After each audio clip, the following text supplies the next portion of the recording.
कंधाकोट लॻ कंधाकोट जे कचे वारे इलाइक़े में सावंत सुंदराणी तकरार बेहर भड़की पियो। फायरिंग में हिकु ॼणो मारिजी पियो। ॿिनि ॼणनि जे ज़ख़्मी थियण जा इतला मिलिया आहिनि। ॻोठ शहज़ाद सावंत वटि धुरियुनि हिक ॿिए ते जदीद हथियारनि सां फायरिंग करे ॾिनी। रॉकेट लॉन्चर बि फायर कया विया। गोलियूं लॻण सबबि अब्दुल रज़ाक सुंदराणी मारिजी वियो। लालू सुंदराणी समेत ॿ ॼणा ज़ख़्मी थियण जा इतला आहिनि। धुरियुनि में फायरिंग जो सिलसिलो वक़फ़े सां जारी आहे। हिन वक़्त ताईं ॿिन्हिनि धुरियुनि जा 16 ॼणा क़तल थी चुका आहिनि। वाक़े जो केस दाख़िल न थी सघियो आहे। ॿई धुरियूं मोर्चा बंदि थी वियूं आहिनि। कंहिं बि वक़्तु ख़ूनारेज़ी वधी सघे थी।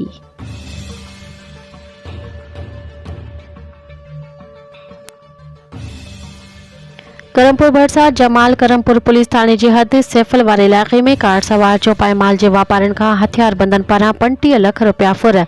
मज़ामत ते हथियारबंदनि गोलियूं हणी 3 ॼणनि अर्ज़ मोहम्मद मलक, अब्दुल मजीद मलक, हाजी सैफुल्ला रिंद खे मरड़िंग करे छॾियो। वाक़े जा ज़ख़्मी करमपुर अस्पताल मुंतकिल। इब्तिदाई तिबी इलाज खां पोइ वाक़े जी शदीद ज़ख़्मी अब्दुल मजीद मलक ऐं हाजी सैफुल्ला रिंद खे गणतीअ जोगी हालत में सखर मुंतकिल कयो वियो आहे।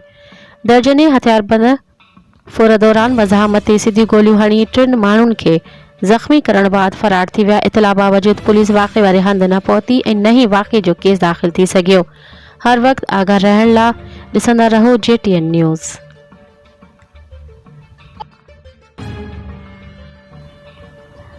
करमपुर में अहले सुन्नत जमायत पारां फ़लस्तीन जी हिमायत में करमपुर नूर मुस्तफ़ा मस्जिद खां मौलाना सदरुद्दीन हुसैनी, हाफिज़ खैर मोहम्मद अब्बास अली मलक रहमतुल्लाह कादरी जी अगवाई में एहतजाजी रैली कढी वई।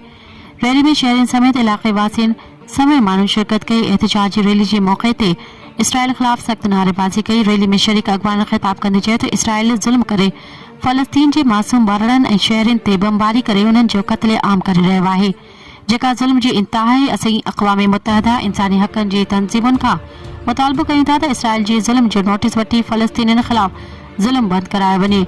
ॿिए तरफ़ कंधाकोट में फ़लस्तीन जी हिमायत में मजलिसुल वहदतुल मुस्लिमीन पारां मदरसाए इरशादुल सक़लैन खां प्रेस क्लब ताईं रैली कढी वई, जंहिंजी अगवानी मौलाना अदब हुसैन नजफ़ी, मीर फाइक अली जकरानी, सैयद कासिम अली शाह ऐं ॿिया करे रहिया हुआ। रैली में इसराइल जे परचम खे बाहि ॾेई साड़ियो वियो। इन मौक़े ते अगवाननि इसराइल ख़िलाफ़ सख़्त नारेबाज़ी कंदे चयो त आलमी बिरादरी इसराइल जी जारियत जो नोटिस वठी ऐं इसराइल ख़िलाफ़ कार्रवाई करे। हुननि चयो त मुस्लिम मुल्क फ़लस्तीन सां हर मोड़ ते गॾु आहिनि।